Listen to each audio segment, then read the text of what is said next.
सभी व्यूअर्स का वेलकम है वाईईटी की एडिटोरियल क्लास में। हर रोज़ होने वाली क्लास में मेरी कोशिश ये होती है आपकी ग्रामर, वोकेबलरी और कॉम्प्रिहेंशन को अव्वल दर्जे का बनाया जा सके और उस अंदाज़ के अंदर जिसको जनरली टॉपर फॉलो करते हैं। अब आप देखो, अंदाज़ तो मेरे साथ सीख ही रहे हो कैसे आपको पढ़ना होता है। अब इसका मैक्सिमम अगर आपको बेनिफिट उठाना है क्लास का, मैं सभी को इनकरेज करूँगा इस वीडियो को। लोग तो कहते हैं ना शेयर करो, लाइक करो, मैं बोलूँ यहाँ स्टॉप कर दो, इस वीडियो को अभी बंद कर दो और इस एडिटोरियल को पहले खुद जाकर के पढ़ो। ट्रेजेडी ऑन ट्रैक्स आज का एडिटोरियल है। अगर आपको इसकी पीडीएफ चाहिए सब्जेक्ट वर्ब मार्क्ड तो मेरे चैनल पे जाओ, official YD no chats Telegram channel है, ऐप को डाउनलोड करके इस चैनल को सर्च कर लेना। यहाँ पे इसकी पीडीएफ रखी है, पीडीएफ को निकाल लो, पहले खुद पढ़ो आधे घंटे के अंदर, फिर आकर के इस वीडियो को देखो। एक्स्ट्रा कॉन्सेप्ट जो मैं इसमें उठाता हूँ और जहाँ पे आपको अंडरस्टैंडिंग में गैप आया, जो सेंटेंसेस को आप समझ नहीं पाए, करना यही है आपको आखिर में। अगर जो काम आप आखिर में करने वाले हो ना, जो आपकी मंजिल है, उसकी तरफ आज ही कदम बढ़ाने शुरू करें। चलिए शुरू करते हैं ट्रेजेडी ऑन ट्रैक्स को। बहुत ही खूबसूरत लिखा हुआ एडिटोरियल है, थोड़ा डिफिकल्ट भी है। मैक्सिमम बेनिफिट उठाना है तो पेन और नोटबुक हाथ में रखना, जगह जगह कॉन्सेप्ट्स आएंगे। कह रहा ट्रैक्स पे हो गई है ट्रेजेडी। ट्रेजेडी क्या होता है? दुखद इवेंट है ना, एक शोकपूर्ण घटना। अब मिसफॉर्चुनेट इवेंट ये बोलते हैं इसको मिसहैप। देखो मिसहैप क्या होती है, इसको ऐसे बनाया हुआ है, मिस प्लस में हैपनिंग, हैपनिंग है ना, तो वर्ड आपको याद नहीं करना है। मिस प्लस हैपनिंग को इसने तोड़े क्या बना दिया, मिसहैप। दुखद घटना हो गई है। अब देखो क्या घटना हुई है, कैसे हुई है, मालूम चलेगा इसके टाइटल पैराग्राफ से। State support good communication strategy are vital to end the migrant labour crisis. कह रहे स्टेट का सपोर्ट, सरकार का सहारा। स्टेट बोले तो आप देश की बात करते हो तब भी स्टेट लिखते हो, राज्य की बात करते हो स्टेट लिखते हो। तो कह रहे सरकारी सपोर्ट जो है ना, और गुड कम्युनिकेशन स्ट्रेटजी जो है, अच्छे से बातचीत की जो रणनीति है, कह रहे ये दो चीज़ें हैं ना, ये हैं वाइटल। ये दो चीज़ें हैं बहुत ही इंपॉर्टेंट, बहुत ही क्रूशियल। अच्छा किस काम के लिए? ये टू लगा के बताएगा आपको, इन्फिनेटिव। एंड करने के लिए माइग्रेंट लेबर क्राइसिस को, ऐसी आपदा, ऐसी तूफान, क्राइसिस जो माइग्रेंट लेबर्स का है, एक जगह से दूसरी जगह जाने वाले मजदूरों का है। समझ गए सेंटेंस को? बड़ा सिंपल सेंटेंस है। जैसे जैसे आप आगे बढ़ेंगे ना, थोड़ा डिफिकल्ट होता जाएगा एडिटोरियल। आज की तरह हर रोज़ की तरह आप जो ग्रीन्स देख रहे हो हर सेंटेंस का सब्जेक्ट है, और जो पिंक्स देख रहे हो हर सेंटेंस की वर्ब है। ये मैं उन लोगों के लिए मार्क कर रहा हूँ जो आज भी इंग्लिश में स्ट्रगल कर रहे हैं। ठंडे दिमाग से जिस सेंटेंस को आपको समझ ना आए उसका सब्जेक्ट और वर्ब आप निकाल देना। 90% केसेस यही होंगे जिसमें आप नहीं निकाल पा रहे हो सब्जेक्ट और वर्ब को, और आप उसमें कंफ्यूज्ड हो, है ना। ये मैं अपने एक्सपीरियंस से बता रहा हूँ आपको, कई सालों के। आप वहीं पे कंफ्यूज होते हो जहाँ पे आपको सब्जेक्ट और वर्ब नहीं पता होता है। ये पता करना फर्स्ट स्ट्रेटजी है। तो ये मैंने स्ट्रेटजी आपके लिए बना दी है। अपना सब्जेक्ट और मेरा सब्जेक्ट मार्क करके जो है मैच करके देखें। चलिए शुरू करते हैं। एक छोटी सी समरी मैं आपको दे देता हूँ जो कि आपको लिखनी भी आज की। समरी ये है, 16 मजदूर जो कि महाराष्ट्र से अपने गांव जा रहे थे एमपी की तरफ, है ना, या जहाँ भी उनका जो स्टेट है, 700-800 किलोमीटर की जर्नी को पैदल जो है वो पार कर रहे थे। क्यों? क्योंकि पुलिस उनको रोड से जाने को रोक रही थी और शायद इनको कोई पास वास मिला नहीं जो है ट्रेन में बैठने का। अब ये मजदूर रास्ते में गए, थक करके पटरी पे सो गए। इनको क्या लगा कि अभी ट्रेन तो चल नहीं रही है ना, कौन सी ट्रेन निकलेगी इस पटरी से, पर मालगाड़ियाँ तो निकलती हैं ना। अब इतने पढ़े लिखे ये हैं भी नहीं कि गुड्स ट्रेन और जो है पैसेंजर ट्रेन में फ़र्क कर पाएँ। मालगाड़ी निकली और काट के चली गई। अपना एडिटोरियल क्या कह रहा है, क्या ज़रूरी थी ऐसी घटनाएं होनी? आपने इनको क्यों इतना दुखी कर रखा है? ये भूखे मर रहे हैं, इनको गांव क्यों नहीं जाने देते हो? दूसरा, जब आपने गांव जाने के लिए इनकी ट्रेनें चला दी, इनको सही से बताओ, साफ साफ इनको कम्युनिकेट करो, ये ट्रेन इतने बजे यहाँ से चलेगी, ये इसका किराया है। फिर आप बोलते हो हमने किराया भी नहीं लिया इनसे, और बाद में पता लग रहा है कि पुलिस ने इनसे किराया भी ले लिया। बोला ये करप्शन वरप्शन छोड़ो, सीधी सीधे काम करो। ये लोग बहुत मजबूर हैं, बहुत परेशान हैं, भूखे मर रहे हैं शहरों में, इनके स्वाद मत लो इनके, आप है ना। तो कह रहे 16 बॉडीज़ जो है ना, बिना कटे भी काम चल सकता था। कह रहा अभी भी देर नहीं हुई है, बहुत लंबा चलने वाला सब कुछ, आप सुधर जाओ, देश को जो ना, भूखे लोगों को जो थोड़ा हेल्प करो लोगों की। यही इसकी समरी है देसी भाषा में। डिटेल में आप मेरे साथ ड्यूरिंग द एडिटोरियल देखेंगे। कुछ ग्रामर के कॉन्सेप्ट उठाऊंगा, पुराने और नए दोनों। इस समरी को कोशिश करें 6 to 8 सेंटेंसेज में आपके जो है ना कमेंट सेक्शन में डालने की। जब तक नहीं लिखोगे ना तब तक लिखना नहीं जानोगे, इतना मुझे पता है। तो लिखना शुरू करो ताकि आपको लिखना समझ में आए कैसे लिखा जाता है। चलो आगे बढ़ते हैं। कह रहे the tragedy of 16 student bodies on a railway track in Maharashtra on Friday morning has been in the making for weeks now. इसी तरह से आपको पढ़ना है, पीस बाय पीस समझना है हर पुर्जे को।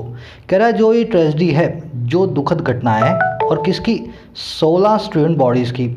ऐसे 16 शव, ऐसी 16 लाशें जो स्ट्रून है, बिखरी हुई हैं, खुल करके कटे चटे होकर के, है ना। अच्छा, कहाँ पे बिखरी हुई हैं ये बॉडीज़? कह रहा है रेलवे ट्रैक पे, महाराष्ट्र के अंदर। अच्छा, कब? शुक्रवार की सुबह को। कह रहा है ये जो ट्रेजेडी है ना, हैज़ बीन, अब इसकी वर्ब आ गई हैज़ बीन। और क्या रही है हैज़ बीन का मतलब रही है। अच्छा, क्या रही है? इन द मेकिंग, अंडर डेवलपमेंट रही है ये बहुत समय से तैयार हो रही थी। और कितने टाइम से? 4 वीक्स, कई हफ्तों से, नाउ अभी। तो ये ट्रेजेडी आज नहीं हुई शुक्रवार की सुबह को, ये ट्रेजेडी कई हफ्तों से चलती आ रही है। आज तो उसका आपने लास्ट फॉर्म देखा है। समझ गए सेंटेंस को? सेंटेंस में देखने वाली चीज़ें।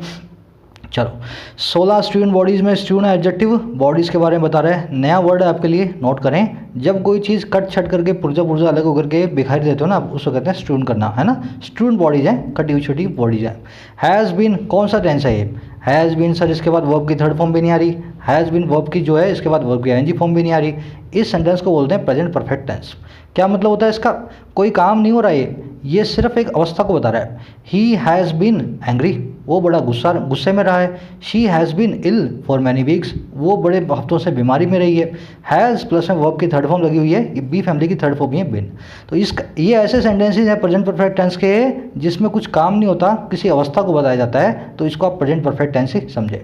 4 लगता है टाइम पीरियड से पहले। अगर यहाँ पे वीक्स की जगह लिखा होता जनवरी 1 तो मैं 4 नहीं सिंस लगाता। जिस समय से शुरुआत हो रही है टाइम की, अगर वो शुरुआत आपको दे दे तो अब आपको लगाना है सिंस। और अगर आपको टाइम पीरियड दे दे, हफ्ते, दिन, घंटे, मिनट, सेकंड, साल, दशक, तब आपको लगाना है 4। चलो, इन द मेकिंग ध्यान रखें, अंडर डेवलपमेंट कोई चीज़ होती है इन द मेकिंग। आगे आगे थोड़ा सा डिफिकल्ट होने वाला है, फोकस बना के रखना। कह रहा है the centre and several states have been engaged in flip flops on facilitating the return of migrant workers to their homes. कह रहे सेंटर और बहुत सारी स्टेट्स जो है ना, राज्य जो हैं, हैव बीन इंगेज्ड, वो रहे हैं इंगेज्ड, पैसिव फॉर्म है यहाँ पे। ये लगे रहे हैं काम के अंदर, इंगेज रहे हैं। अच्छा, किस काम में? इन फ्लिप फ्लॉप्स। फ्लिप फ्लॉप का मतलब क्या होता है? 2-3 दिन पहले बताया था मैंने शायद आपको, किसी बात पे पलट जाना, किसी बात पे रिवर्स मार लेना, यू टर्न मार लेना। तो ये बार बार यू टर्न मारने में लगे हुए हैं, हर बात को जो कह करके मुकर जाने में लगे हुए हैं। अच्छा, किस चीज़ पे? फैसिलिटेट करने पे रिटर्न को, वापसी को इन माइग्रेंट वर्कर्स की उनके घरों तक।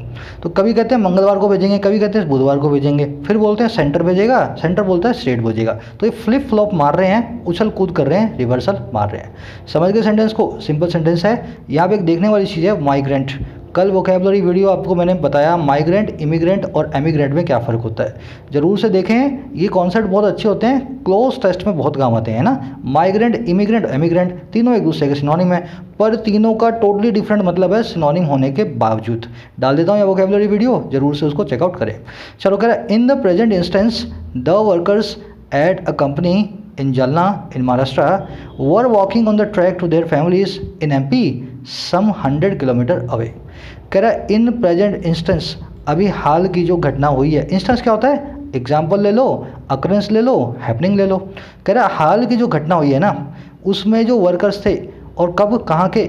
एक कंपनी में जालना के अंदर। और कहाँ की कंपनी थी? महाराष्ट्र की।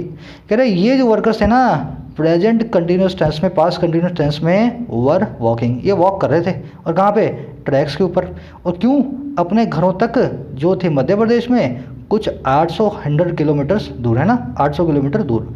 और कहाँ से? कह रहा after the national lockdown since March derail their livelihoods. कह रहा बाद में जब नेशनल लॉकडाउन ने मार्च से जो चल रहा है डिरेल कर दिया उनकी ज़िंदगियों को, लाइवलीहुड्स को, व्यापारों को। सेंटेंस को एक बार रिपीट कर देता हूँ, बहुत अच्छा सेंटेंस है।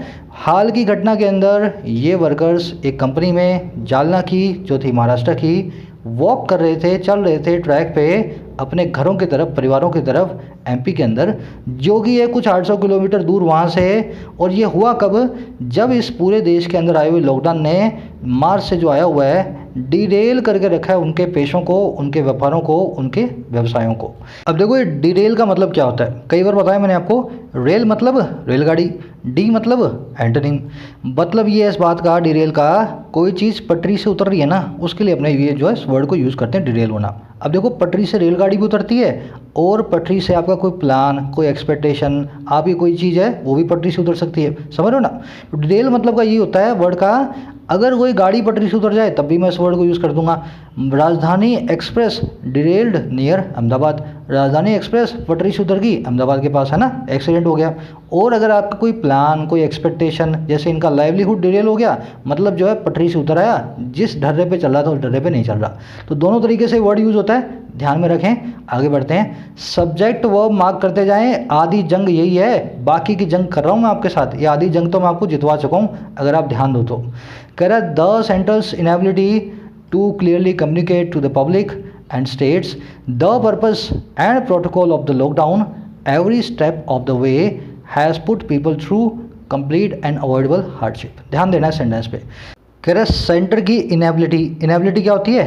किसी काम में आपकी असक्षमता, आपकी कमजोरी, आपकी वीकनेस।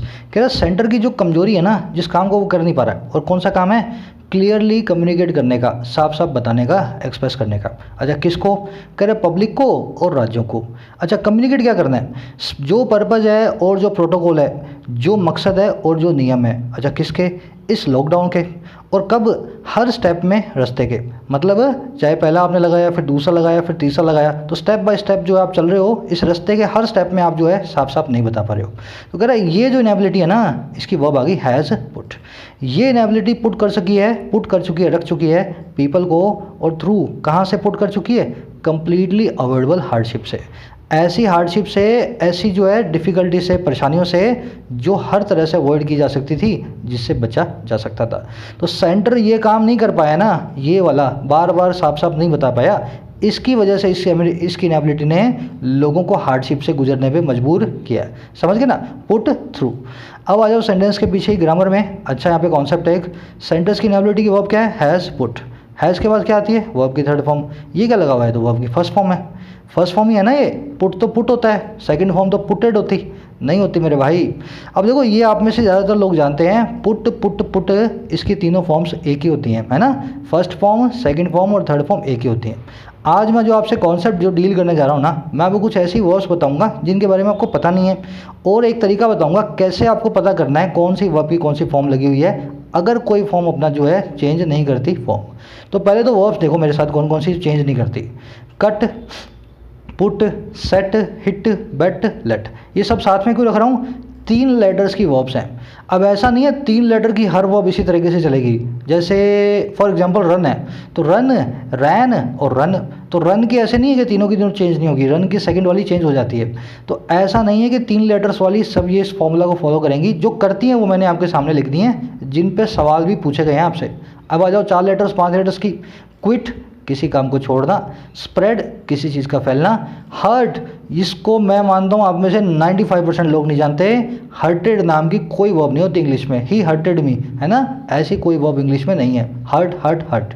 ब्रॉडकास्ट, इसकी तो पीछे लंबी कहानी है, अभी डिस्कस करूँगा आपसे।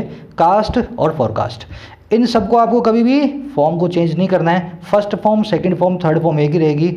आप कोई भी डिक्शनरी उठा लो, कोई भी ग्रामर का किताब उठा लो, कितने भी रूल रट्टे मार लो, एसएससी और बैंक्स में आपसे ये तीनों फॉर्म को ना एक ही रखने को बोलता है वो। जैसे ब्रॉडकास्ट, फोरकास्ट की कोई कहते हैं फोरकास्टेड होती है, नहीं होती मेरे भाई। एसएससी बैंक का जो पेपर बनाता है ना, वो आदमी नहीं मानता इस चीज़ को। अब आ जाओ इसके पीछे ग्रामर में। सबसे पहले ये चीज़ बताओ, she quit the job. Sir इसमें क्विट तो आपने बताया क्विट अपनी फॉर्म चेंज नहीं करता, तो ये कौन सा क्विट है? फर्स्ट फॉर्म है, सेकंड फॉर्म है या थर्ड फॉर्म है? हमें कैसे पता लगेगा? अब मैं आपको बताता हूँ कॉन्सेप्ट कैसे पता लगेगा, साथ में इस पे एरर जो बनती है। शी क्विट द जॉब, सबसे पहले मान लें इसको थर्ड फॉर्म है वर्ब की, मान लें she quit the job, quit है यहाँ पे V3। ये बता दो मुझे V3 कभी हैज़ हैव हैड के बिना आई है क्या मेन वर्ब बन के? कभी आपने देखा है ही हैज़ गॉन में से हैज़ निकाल दूँ, he gone to the market, कभी सुना है? V3 कभी भी हैज़ हैव हैड के बिना नहीं आती। ये V3 तो हो ही नहीं सकती, कतई नहीं हो सकती। समझ गए? हैज़ हैव होता तो मुझे पता लग जाता V3 है, नहीं है तो V3 नहीं है। अब आ जाओ V1 और V2 में। ये बताओ अगर ये V1 है तो शी के साथ में क्विट आएगा या क्विट्स आएगा? सोच के बताना मुझे। क्विट्स आएगा ना। अगर क्विट आया है मतलब ये V1 तो नहीं है, V1 होती तो यहाँ था क्विट। अब बचा क्या? बची V2। She quit the job. अब देखो कुछ समझदार होंगे, सर मान लो यहाँ पे दे आ जाए तो तब क्या करेंगे? दे क्विट द जॉब में तो V1 भी क्विट होगी, V2 भी क्विट होगी। तो यार इतना ही सेंटेंस थोड़ी ना होगा, वो स्वाद थोड़ा ना ले रहा आपके एग्जामिनर इतना सेंटेंस लिख के आपसे पूछेगा, वो आपके नॉलेज को टेस्ट करने बैठा है, इसके आगे कुछ और लिखेगा। They quit the job recently, है ना, they quit the job very often. अब यहाँ पे वेरी ऑफन आएगा ना, मतलब बार बार क्विट करते हैं, वो बार जाते हैं नौकरी पे छोड़ देते हैं। वेरी ऑफन मतलब क्या है, एक हैबिट को बता रहा है। तो यहाँ पे है V1, और यहाँ पे अगर रिसेंटली लिखा होता, अभी अभी छोड़ी उन्होंने नौकरी, छोड़ चुके ना, पास की बात है, तो V2 है। तो पूरा सेंटेंस आपको कॉन्टेक्स्ट देगा, तब आपको खुद पता लगेगा कि ये V1 है V2 है। अब आ जाओ इसके पीछे के ऊपर एरर पे, वो कैसे आपसे एरर के सवाल लेता है, कैसे आपके मजे लेगा वो। She quit the job and start a new business. यहाँ पे कर दो स्क्रीन को पॉज, इससे मुझे एरर बताओ। पेन पेंसिल नोटबुक हाथ में रखनी है, नहीं तो मज़ा नहीं आएगा आपको। पहले आप एरर ढूंढोगे फिर मैं बताऊंगा। चलो, ज़्यादातर लोग नहीं बता पाए होंगे क्योंकि एरर इस तरह की है ना। चलो कोशिश करते हैं इसको। She quit the job and start a new business. सबसे पहले ये देखो, शी क्विट वाला हमने देखा था ऊपर, अभी दे कर दिया मैंने इसको। मान लो ये शी होता तो ये क्विट तो अपने आप V2 बनी गई थी, V1 होती तो क्विट्स होता, V3 होती तो हैज़ क्विट होता। अगर ये क्विट लिखा है तो सिर्फ और सिर्फ V3 है, V2 है। अगर ये V2 है ना, तो सेंटेंस किस में है, पास्ट के अंदर। अगर पास्ट में सेंटेंस है तो इस सेंटेंस को पढ़ने पे आगे फील क्या आ रही है, उसने नौकरी छोड़ दी, शी क्विट द जॉब, और स्टार्ट करती है एक नए बिजनेस को।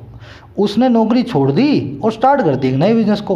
V1 तो स्टार्ट होती ना, स्टार्ट तो मतलब नई V1 होगी ना। She quit the job and start a new business. यहाँ पे पहली चीज़ तो V1 होती तो स्टार्ट आता, वो भी नहीं लिखा हुआ, मतलब ये स्टार्ट वर्ब को मुझे चेंज करना है। अब कैसे चेंज करूँगा, started a new job. Has started भी हो सकता था, हैज़ स्टार्टेड भी हो सकता था, वो आपको आपके आंसर्स में से देखना है, ऑल्टरनेटिव भी आके आपको दिए हुए हैं। तो क्या आएगा यहाँ पे, she quit the job and started a new business. समझ गए कैसे चेंज किया मैंने क्विट को पहचाना है कौन सी वर्ब है, और सेंटेंस का मीनिंग देखा। पूरा सेंटेंस मुझे पास्ट में चाहिए था, तो स्टार्ट का मैंने बना दिया स्टार्टेड। अब आ जाओ अगले के अंदर, ये बड़ा इजी है। The projections forecasted by the meteorological department are of not much use. मौसम विभाग के द्वारा दिए गए प्रोजेक्शन जो है ना, ज़्यादा यूज़ के नहीं होते, ज़्यादा काम के नहीं होते। सेंटेंस में गलती क्या है, फोरकास्टेड। अब आप बोलोगे सर मैं अभी डिक्शनरी खोल के दिखाता हूँ आपको, फोरकास्टेड होता है वैसे ही होता है जैसे इंग्लिश के अंदर भाई को ब्रो लिख देते हैं, बोलने में ब्रो बोल देते हैं। पर क्या आप ऐसा पेपर दे रहे हो जिसमें आपको ब्रो सिस इस तरह से लिखना है, बोलना सिखाया जाए? आप दे रहे हो एक फॉर्मल राइटिंग का पेपर। आप जिस एग्ज़ाम में बैठते हो वहाँ से आपसे एक्सपेक्ट किया जाता है कि आप जो कन्वेंशनल इंग्लिश है ना उसको समझते हो, जो फॉर्मल इंग्लिश है। फॉर्मल इंग्लिश के अंदर फोरकास्टेड अभी भी नहीं होता है। 90% राइटर आपको फोरकास्ट ही लिखते हुए देखेंगे। फोरकास्ट की तरह ब्रॉडकास्ट वर्ब है, आपको ब्रॉडकास्टिंग मिलेगी अगर फॉर्मल राइटिंग में आप देखते हो। अब डिक्शनरीज ने आजकल क्या देखा कि नए नए तरीके से वर्ड्स यूज़ हो रहे हैं, इसमें ईडी भी कई लोग लगा रहे हैं, तो हम भी मान लेते हैं फोरकास्टेड। पर आपके एग्जाम के अंदर वो एग्जामिनर नहीं मानता इस चीज़ को। तो बहस का इश्यू नहीं है कि होता है या नहीं होता, इश्यू ये है कि इस तरह के क्वेश्चन आते हैं जहाँ पे आपकी इस नॉलेज को परखा जाता है। फोरकास्ट का फोरकास्टेड नहीं बनाना, ठीक है ना। दूसरा हो गया सही। अब तीसरा देखो, her behaviour was has change and surely hurted everyone in the family. उसका बिहेवियर बदल चुका है और पक्का ही हर किसी को हर्ट कर चुका है फैमिली के अंदर। हैज़ हर्टेड, देखो हैज़ लगा है ना यहाँ पे, ये हैज़ इसके आगे भी अंडरस्टूड है, अगर मुझे यहाँ लगाने की ज़रूरत है तो। हर बिहेवियर हैज़ हर्टेड, और यहाँ पे अगर मुझे हर्टेड लगाना है हैज़ के बाद तो मेरे पास गलत है। हर्टेड नहीं होता, हर्ट ही होता है। ये हर्ट वर्ब को बहुत लोग हर्टेड लिखते हैं, पहले यूज़ होता था, अभी आप इसको डिक्शनरी में टाइप लिखोगे तो कहेगा आर्केइक या आउट ऑफ यूज़। आज की डेट में इसको गलत वर्ड मानते हैं, डिक्शनरी में वर्ड ही नहीं होगा ज़्यादातर में। तो her behaviour has changed and surely hurt everyone in the family. अब ये क्वेश्चन कौन से हैं, पहले आए हुए क्वेश्चन हैं जिनको मैंने आपके साथ डिस्कस किया है। इसी तरह से इनको नोट करके इस कॉन्सेप्ट को अच्छा ना साफ तो बड़ा कर देता हूँ। जा करके पेंसिल से पेन से अपनी नोटबुक में नोट करें, अच्छे से इस कॉन्सेप्ट को समझें ताकि फिर आपसे गलती ना हो। ये वर्ब्स का ध्यान रखना बस। चलो बढ़ें आगे, जस्ट अ मिनट। हाँ, कह रहा this government's failure was aggravated by several states either due to lack of capacity और इनकॉन्फिडेंस।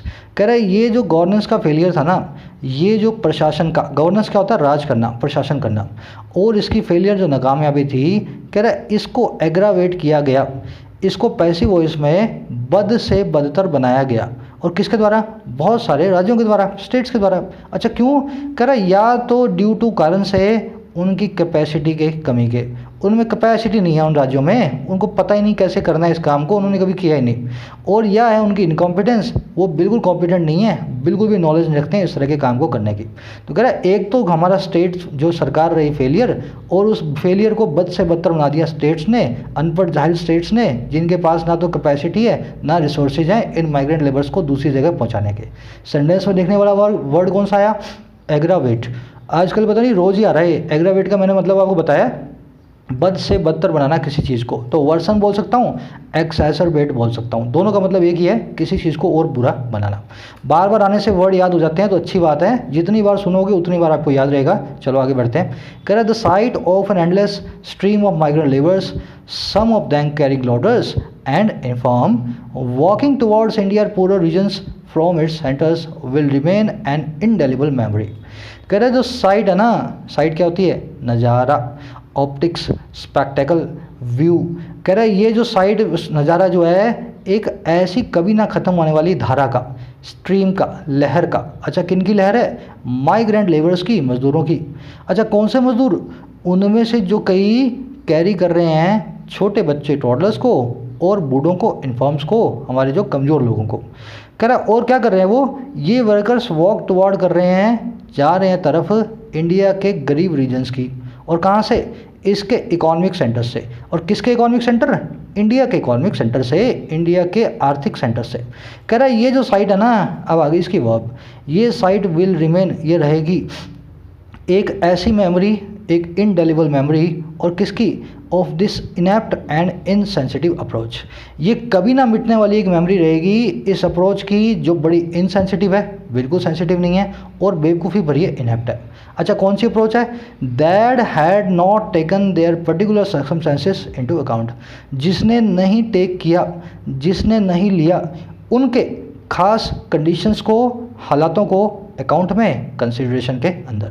सेंटेंस देखा ना, थोड़े थोड़े डिफिकल्ट होने शुरू हो गए हैं। एक बार मैं रिपीट कर दूं, फिर इस सेंटेंस में बहुत सारे कॉन्सेप्ट हैं, 5 मिनट लगेंगे अपने को पूरे।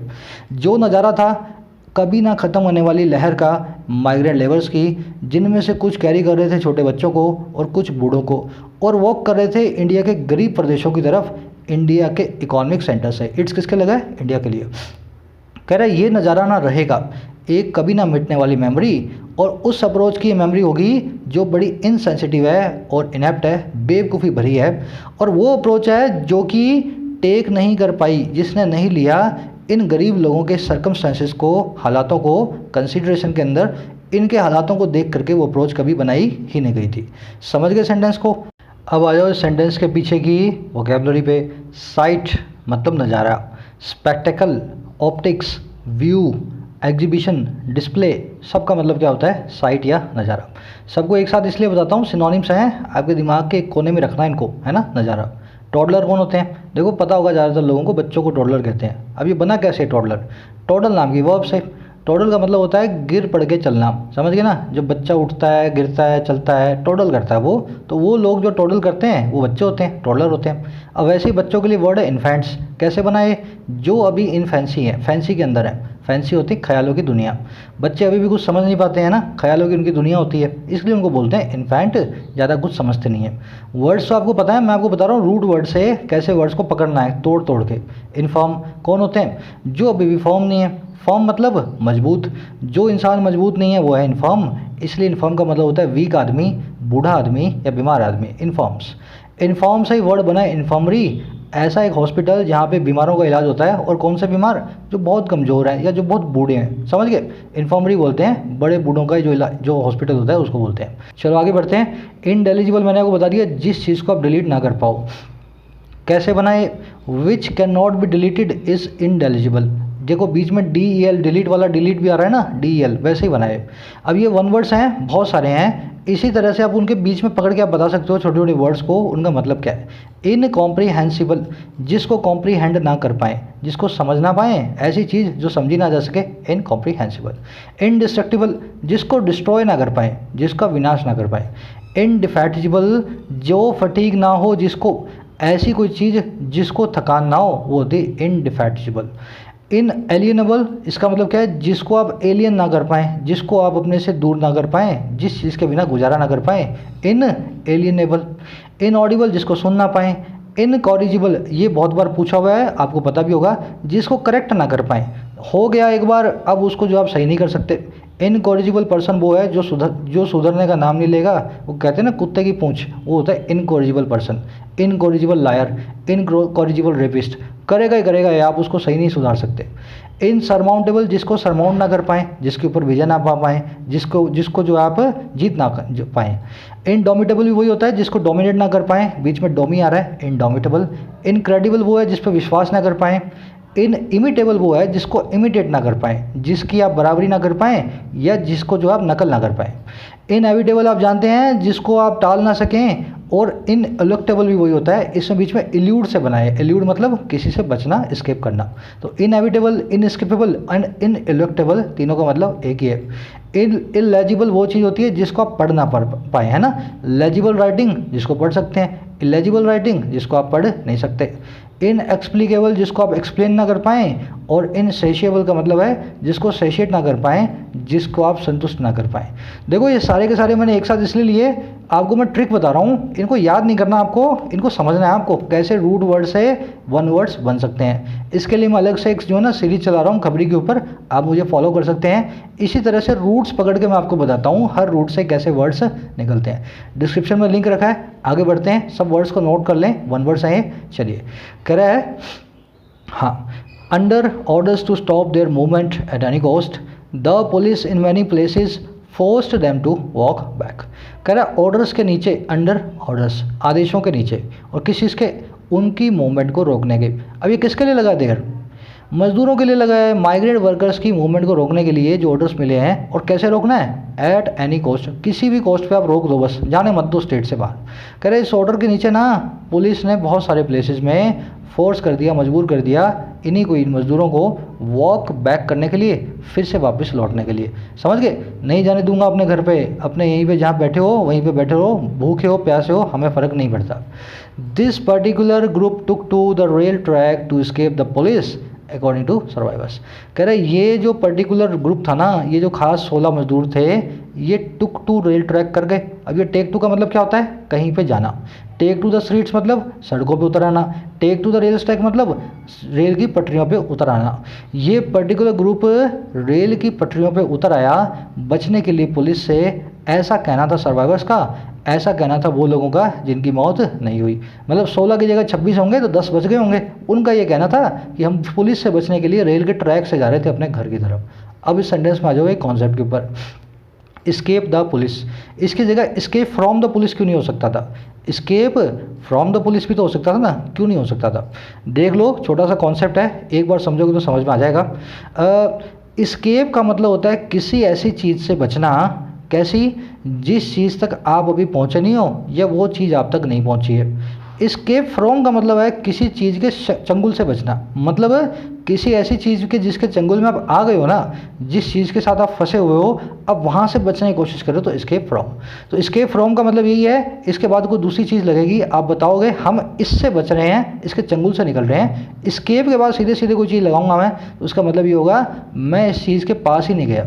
जैसे कोई आदमी है, जैसे चलो पहला वाला मैं सेंटेंस आपको करके दिखा देता हूँ, दूसरा तीसरा आप खुद करना। द अक्यूज्ड एस्केप्ड और एस्केप्ड फ्रॉम द प्रिजन। यहाँ स्क्रीन को पॉज करो, इसी जो है ना लॉजिक को लगाओ और मुझे बताओ एस्केप्ड आएगा, एस्केप्ड फ्रॉम आएगा। चलो कोशिश जरूर करना। अगर अक्यूज जो है एस्केप कर गया प्रिजन से, तो इसका मतलब क्या होगा, वो कोर्ट रूम से ही प्रिजन जाने से बच गया। कोर्ट के अंदर ही उसने जज को पैसे वैसे खिला दिए और जो है ना जेल में नहीं गया, मामला हो गया बड़ी रफा दफा। मतलब एस्केप हो गया प्रिजन से, प्रिजन के अंदर कभी गया ही नहीं, प्रिजन के चंगुल में कभी फंसा ही नहीं।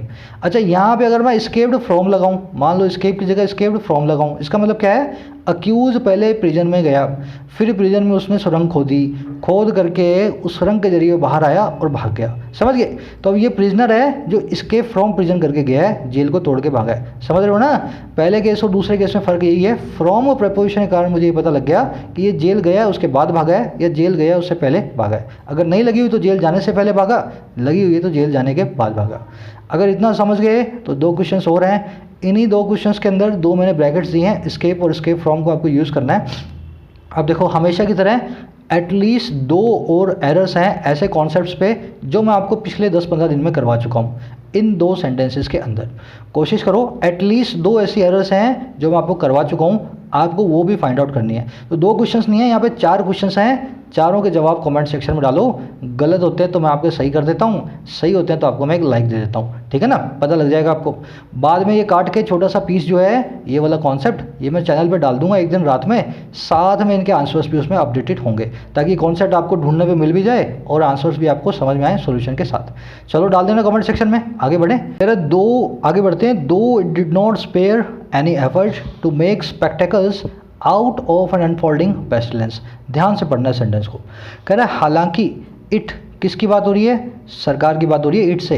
कह रहा है हालांकि सरकार ने, इट ने नहीं स्पेयर किया, नहीं छोड़ा कोई भी मौका, कोई भी एफर्ट, कोई भी कोशिश, किस काम को करने की?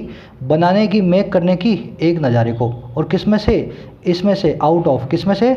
इस अनफोल्ड होती हुई, डेवलप होती हुई पेस्टिलेंस में से, महामारी से। सेंटेंस को समझे आप? कह रहा है हालांकि सरकार ने एक भी मौका नहीं छोड़ा, एक भी एफर्ट नहीं छोड़ा कि मैं कैसे इस महामारी से एक नज़ारा निकाल करके दिखाऊं, कैसे मैं दिखाऊं, देखो कितने अच्छे तरीके से हम काम को कर रहे हैं। मतलब एक भी मौके पे सरकार ने अपनी इस अपॉर्चुनिटी को नहीं छोड़ा अपनी पीठ ठोकने की। कह रहा ईच गवर्नमेंट की जो अनाउंसमेंट थी ना, लेकिन each government announcement about the lockdown, इस लॉकडाउन के बारे में, threw even the educated public into a tail spin. उस अनाउंसमेंट ने फेंक दिया यहाँ तक कि पढ़ी लिखी पब्लिक को भी एक टेल स्पिन में, एक इमोशनल डिस्टर्बेंस में। ये वर्ड्स मैं समझाऊंगा बाद में, अभी पढ़ते जाओ मेरे साथ। कह रहा and required numerous clarification and amendments. और ईच अनाउंसमेंट को ज़रूरत थी बहुत सारे क्लैरिफिकेशन, सफाइयों की और अमेंडमेंट्स की, उनमें सुधारों की। सेंटेंस को रिपीट कर दूं।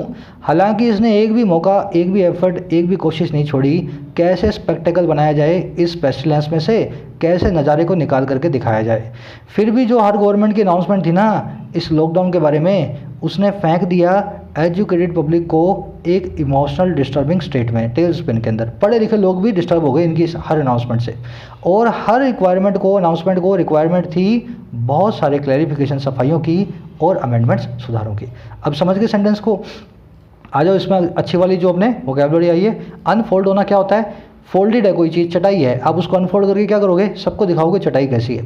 तो अनफोल्डिंग हर वो चीज़ है जो कि बाहर खुल करके आ रही है, डेवलप हो रही है, अनरेवल हो रही है, जिसके तार तार निकल रहे हैं, सबके सामने क्लियर आ रही है, उसको कहते हैं अनफोल्डिंग। तो अनफोल्ड हो रही है ना, ये पेस्टिलेंस होती है, महामारी, बहुत बड़ी एपिडेमिक एंड जो है अपनी पेंडेमिक। टेल स्पिन क्या होता है? आपने जहाज़ देखा है जब ऊपर से नीचे गिरता है, जब भी नाक की सीध में नीचे आता है, नोज डाइव बोलते हैं उसको, तब वो क्या हो रहा होता है? घूम रहा होता है गोल गोल। जनरली जहाज ऐसे ही गिरते हैं। तो टेल होती है ना उसकी पूंछ, गोल गोल घूम रही होती है। कहने का मतलब क्या है? तो टेल स्पिन हर वो चीज़ है जो सीधी नीचे आ रही है, या तो गिर रही है या बहुत ही इमोशनल डिस्टर्बेंस के अंदर है। समझ गए ना? गोल गोल घूम रही है कोई चीज़ तो कैसी होगी वो? बहुत ही डिस्टर्ब्ड होगी, इमोशनली डिस्टर्ब्ड होगी। अगर कोई इंसान की बात कर रहे हैं तो कह रहा है हर अनाउंसमेंट ने यही किया, एजुकेटेड पब्लिक को भी टेल स्पिन में डाल दिया, इमोशनली डिस्टर्ब कर दिया। अमेंडमेंट के बाद हमेशा टू लगता है, पर अब ये सवाल मत करना सर यहाँ पे टू क्यों नहीं लगा हुआ। अरे इसके बाद कुछ लगा ही नहीं हुआ यार, कुछ और होता तब टू लगाते। कह रहा है to argue that this is once in a country event that caught even developed countries napping could at best be a tenuous defence. कह रहा आर्ग्यू करने का काम जो है ना, इन्फिनेटिव है, सब्जेक्ट बन क्या है? आपको मैं बताऊंगा एक बार तसल्ली से किसी दिन इन्फिनेटिव कैसे कैसे क्या क्या बन सकता है। इन्फिनेटिव सब्जेक्ट भी बन सकता है, ऑब्जेक्ट भी बन सकता है, एडजेक्टिव बन सकता है, एडवर्ब भी बन सकता है। कह रहा है ये जो टू आर्ग्यू नाम का जो इन्फिनेटिव है ना, जिसका मतलब होता है किसी चीज़ से बहस करना। कह रहा है बहस करने का काम है ना, दैट वो ये कि ये जो चीज़ है ना, ये once in a century event है, 100 साल में एक बार होने वाली चीज़ है, जैसे कोरोना आया अभी। कह रहा है ये जो चीज़ है ना, जो once in a century event है, और वो इवेंट जिसने पकड़ लिया यहाँ तक कि डेवलप्ड कंट्री को नैपिंग। जो अच्छी अच्छी डेवलप्ड कंट्रीज थी वो भी सोती हुई पाई गई, उनकी भी तैयारी बिल्कुल भी नहीं पाई गई इस इवेंट के अंदर। कह रहा है जो आर्ग्यू करने का काम है ना, टू आर्ग्यू, ये कुड एट बेस्ट बी, ये हो सकता है अच्छे से अच्छे जो है केस में भी एक टेन्यूअस डिफेंस, एक ऐसा डिफेंस जो बड़ा टेन्यूअस है, बड़ा कमज़ोर है। तो अगर आप ऐसा कहते हो ना भाई ये 100 साल में एक बार होता है, तो अमेरिका भी परेशान है। तो कह रहे ये आर्गूमेंट है ना, ये टीनियस डिफेंस है, ऐसी सरकारों को शोभा नहीं देते हैं ऐसी तरह के आर्गूमेंट्स। समझ गए सेंटेंस को? नैप करना होता है हल्की सी नींद को जो अपनी स्लीप को लेना। अ ब्रीफ स्लम्बर या स्लीप को बोलते हैं अपने नैप करना। आफ्टरनून में आप नींद लेते हो ना, जो दोपहर के टाइम, उसको कहते हैं नैप करना। आगे बढ़ते हैं। कह रहा even after it walk from the slumber and announced special trains to ferry the stranded and starving workforce to their homes, confuser reigned।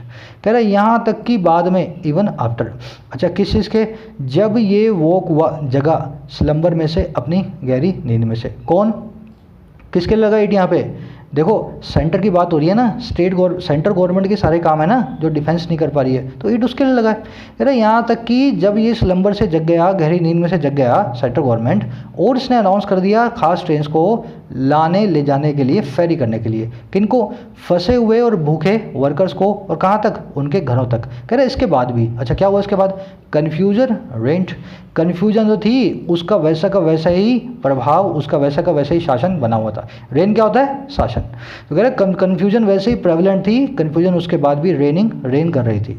आगे कह रहे onerous paperwork and huge costs were heaped on these hapless citizens। कह रहा भारी भरकम paper work और बहुत सारा पैसा, बहुत सारी कीमत हीप कर दी गई, उसकी ढेरी बना दी गई। हीप करने का मतलब क्या होता है? ढेरी बनाना, किसी चीज़ की हीप बनाना। तो कह रहा है ऑनरस पेपर वर्क को और भारी भरकम को, जो कॉस्ट को हीप कर दिया गया, ढेरी बना के लाद दिया गया इन बेचारे मजदूर जो है ना, हेल्पलेस हैं, जो बेचारे हैं सिटीजन्स के ऊपर। अब ये कौन सिटीजन्स है? जो who manage barely to get by even in the best of times, जो कि मैनेज करते हैं बड़ी मुश्किल से गुजारा, यहाँ तक कि अच्छे वक्त में भी। बेस्ट ऑफ द टाइम्स कौन से वक्त हैं? जब सब कुछ सही चल रहा है। कह रहे जब सब सही चल रहा होता है तब भी बड़ी मुश्किल है गेट बाय करते हैं। अब जब सब खराब चल रहा है तब आपने इनसे पैसे भी ले लिए ट्रेन में आने के, है ना। Onerous paper work and huge cost. Sentence में देखने वाली फ्रेजल वर्ब आई है गेट बाय। गेट बाय का मतलब होता है गुजारा करना। It is very difficult to get by for many people in this country with meagre incomes. बड़ा मुश्किल है गुजारा करना इस देश में छोटी मोटी इनकम्स के साथ बहुत लोगों को। इस सेंटेंस को आप इस तरह से बना सकते हो गेट बाय वर्ब को यूज़ करके। फ्रेजल वर्ब है, चलो ऑनरस बता दिया ना मैंने आपको। बर्डनसम हो, भारी हो, वेटी हो, डिफिकल्ट हो, हेफ्टी हो। हेफ्टी एक इसका बहुत अच्छा सिनोनिम है भारी चीज़ के लिए। कह रहा है states acted arbitrarily, courts intervened thoughtlessly. States ने मनमाने ढंग से एक्ट किया, जैसे मर्जी आई वैसे कर दिया, आर्बिट्रेरली एक्ट किया उन्होंने। और कोर्ट्स ने बीच में दखल अंदाजी की बिना सोचे समझे, थॉटलेसली। कहीं कह रहे हैं माइग्रेंट लेबर्स को नहीं ले जाने देंगे, और कहीं कह रहे हैं ठेके खोलने जरूरी हैं शराब के। मतलब आर्बिट्रेरली और थॉटलेसली सारा काम चल रहा है। आर्बिट्रेरी एक वर्ड ऐसा है जिसको नेगेटिव सेंस में यूज़ करते हैं। इसका मतलब ये होता है मन माने ढंग से। Hunger, humiliation and fear of the disease made thousands of these migrants so desperate। एक तो भूख ने, एक शर्म ने, और एक डर ने। और किसका? इस बीमारी का। कह रहा है एक तो भूख, एक शर्म और इस बीमारी का डर। इन तीनों चीज़ों ने क्या कर दिया? क्या कर दिया? हज़ारों इन माइग्रेंट्स को इतना डेस्परेट, इतना हताश बना दिया दैट वो क्या, they venture to walk thousands of kilometres to get home. उन्होंने वेंचर कर दिया, उन्होंने रिस्क ले लिया हज़ारों किलोमीटर चलने का अपने घरों की तरफ। वेंचर वर्ब का मतलब आपको कई बार बता चुका हूँ ना, रिस्क लेना। वेंचर से ही बनता है एडवेंचर, जिसमें मज़ा भी हो और रिस्क भी हो। एडवेंचर वही चीज़ होती है जिसमें थोड़ा बहुत रिस्क हो, है ना। वेंचर से ही वेंचर कैपिटल फंड्स बनते हैं। इकोनॉमिक एडिटोरियल में आपने मेरे साथ देखा है, आपने नया बिजनेस खोला, कुछ नया काम कर रहे हो, मैंने उसमें 5 लाख रुपये आपको दे दिए, तो वेंचर फंड है, बड़ा रिस्की फंड है, नए बिजनेस के अंदर लगने वाला फंड है। कह रहा all of this could have been managed better had the center worked with states to map out a strategy to support those who wanted to stay where they were and organize the return of those who chose to do so in an ordinary manner। बहुत simple sentence है। अब ये मेरे साथ इसमें concept देखो एक नया। कह रहा है ये सबका सब कुछ, ऑल ऑफ दिस, मैनेज किया जा सकता था, इसको अच्छे तरीके से देखा जा सकता था। और कैसे? बेटर। कह रहा अगर सेंटर ने ये स्ट्रक्चर मैं आपको बताऊंगा, अभी ध्यान से देखना। हैड द सेंटर वर्कड, अगर सेंटर ने काम किया होता स्टेट्स के साथ मैप आउट करने के लिए, आइडेंटिफाई करने के लिए, ढूंढने के लिए एक स्ट्रेटजी को, और क्यों? सपोर्ट करने के लिए उन लोगों को जो कि रहना चाहते थे जहाँ वो हैं। कुछ ऐसे मजदूर भी है ना जो कह रहे हैं हम नहीं जाएंगे बिहार, तो कह रहे उनको जो कि रहना चाहते थे वहाँ रहने देते। और ऑर्गेनाइज करते रिटर्न को उन लोगों की जिन्होंने चूज़ किया ऐसा करने का एक ऑर्डिनरी मैनर में। जिन्होंने चूज़ किया रिटर्न करने का, उनके रिटर्न को आप ऑर्गेनाइज कर देते, जो चूज़ कर रहे थे वहीं रहना, उनको आप वहाँ रहने देते। तो ऐसे आप मैनेज अच्छे तरीके से करते अगर आप स्टेट्स के साथ बैठ जाते मैप आउट करने के लिए एक स्ट्रेटजी को। अब आ जाओ सेंटेंस के अंदर के पीछे ग्रामर में। सबसे पहली चीज़, ऑल के बाद में प्रोनाउन आएगा तो बीच में ऑफ आएगा, ऑल के बाद में नाउन आएगा तो बीच में द आएगा। All the boys, all of the boys नहीं, बॉय नाउन है ना, पर all of us, all of this, all of that हमेशा ऑफ आएगा अगर प्रोनाउन है, द आएगा अगर बीच में नाउन है। कभी कभी द ओमिट होता है नाउन नाउन हो तब भी, पर ऑफ नहीं लगाना है नाउन से पहले। मेन कॉन्सेप्ट है ना वही है। अब आ जाओ उसके पीछे बड़ा कॉन्सेप्ट, ये क्या स्ट्रक्चर बनी हुई है, had the centre worked with states, कौन सी स्ट्रक्चर है? चलो ध्यान से देखना, थर्ड कंडीशनल की चेंज की हुई फॉर्म है। मैंने 2-4 दिन पहले मेंबर्स को तो करवाया था, उनका रिवाइज हो जाएगा, आप देख लो। देखो थर्ड कंडीशनल क्या होता है, इस तरह के सेंटेंस होते हैं। कंडीशनल है मतलब कोई कंडीशन होगी, if he had worked hard he could have cracked the exam, अगर उसने हार्ड वर्क किया होता तो एग्ज़ाम को क्रैक कर सकता था। If she had not hurted him he would have been fine, अगर उसने हर्ट ना किया होता उसको तो वो फाइन होता। अब कुछ लोगों के कान खड़े होंगे, सर ये हर्टेड कैसे हो गया? अगर नहीं खड़े हुए तो हो जाने चाहिए थे, हर्ट की जगह हर्ट ही लिखते हैं, हर्टेड नहीं होता। स्पेशल लिख रहा हूँ आप लोगों के लिए मैं, है ना, देखो इन चीज़ों को। कह रहा अगर ये हुआ होता तो वो हो जाता, इसको कहते हैं थर्ड कंडीशनल। स्ट्रक्चर क्या होती है इसकी, इफ़ के बाद में पास्ट परफेक्ट टेंस लगा होता है, had worked, had not hurt, past perfect tense. उसके बाद एक कॉमा लगा होगा, कॉमा के बाद में नया क्लोज शुरू होगा, क्लोज में होगा कुड या वुड और हैव प्लस वर्ब की थर्ड फॉर्म। ये होती है इसकी स्ट्रक्चर। इसी सेंटेंस को इन्हीं को एक दूसरे तरीके से लिखा जाता है, वो ये होता है, ये बाद वाला है ना, जो बाद वाला इसको ले आओ पहले। जैसे he could have cracked exam, ये बाद में लिखा हुआ है ना, यहाँ से उठाया और उठा के ले आया यहाँ पे शुरू में, और जो पहले लिखा हुआ है ना उस पहले वाले को ले आओ बाद में। तो ये दोनों तरीके से बन जाता है, चाहे इफ़ वाला क्लोज पहले ले आओ, चाहे इफ़ वाला क्लोज बाद में ले आओ। अब इसको लिखने का ऑल्टरनेटिव वे है, क्या ऑल्टरनेटिव वे है, जो इफ़ वाला क्लोज है, इफ़ वाला क्लोज, इसमें से इफ़ को निकाल दो और हैड जो है ना, हैड इसको ही से पहले ले आओ। मतलब सेंटेंस को इंट्रोगेटिव, सेंटेंस को इन्वर्जन में डाल दो। अगर आप ऐसा कर दोगे तो इफ़ को निकाल के आप इस तरह से लिख सकते हो, he would have been fine had she not hurt him. समझ गए ना, had she not hurt him. यहाँ पे क्या किया मैंने, इफ़ को उठाया, हैड को शी से पहले लाया, had she not hurt him. तो ये ऑल्टरनेटिव स्ट्रक्चर है थर्ड कंडीशनल की। कहीं ऐसे आ जाए ना तो गलत मत समझना, ऐसे बोल दो सर इसमें इफ़ नहीं लगा हुआ था, ये हैड पता नहीं शुरू में कैसे आ गया, मेरे को तो थर्ड कंडीशनल याद है, मैं तो गलत कराया इसको, ऐसा मत कर देना। ये स्ट्रक्चर इसकी होती है। अब इसमें एक बोनस कॉन्सेप्ट बताता हूँ, ये हैड के बाद में जो नोट था ये यहीं रह गया, इसको आप यहाँ नहीं लाओगे, पर यहाँ भी ला सकते हो। अब उसको लाने का तरीका क्या है, मेरे साथ देख लो।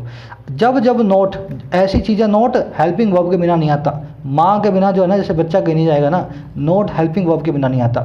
सब्जेक्ट से डरता है, बाप से डरता है, माँ के साथ वो कब जाएगा, जब जब माँ के हाथ पकड़ के जाएगा वो। तो अगर यहाँ पे नोट लगाना है ना, अगर ऐसा लिखना है हैड नॉट, तो मैं नहीं लिख सकता, उसको कैसे लिखना पड़ेगा, उसको लिखना पड़ेगा ऐसे, हैड नॉट, हैडंट। समझ गए। अगर यहाँ पे आर होता तो आरंट, यहाँ पे वर होता तो वरंट, वहाँ पे कुछ भी होता ना हेल्पिंग वर्ब, उसके आगे इस तरह से आप नॉट को ऐसे लगा देते हो अपोस्ट्रोफी टी करके, तो ऐसे ही आ सकता है। अब कॉमन एरर क्वेश्चन क्या है, had not she hurt him अगर लिखा हो तो उसको आपको बदलना है हैडंट के अंदर। समझ गए इसको। चलो अगर इतना समझ गए तो इस कंडीशनल सेंटेंस को रिमूव करना है इफ़ को, और दोनों तरह से सेंटेंस को बना के दिखाओ, हैड को लेकर के और बिना नोट को लिए, है ना, दोनों तरीके से सेंटेंस को आपको थर्ड कंडीशन को चेंज करना है। कमेंट सेक्शन में डालो।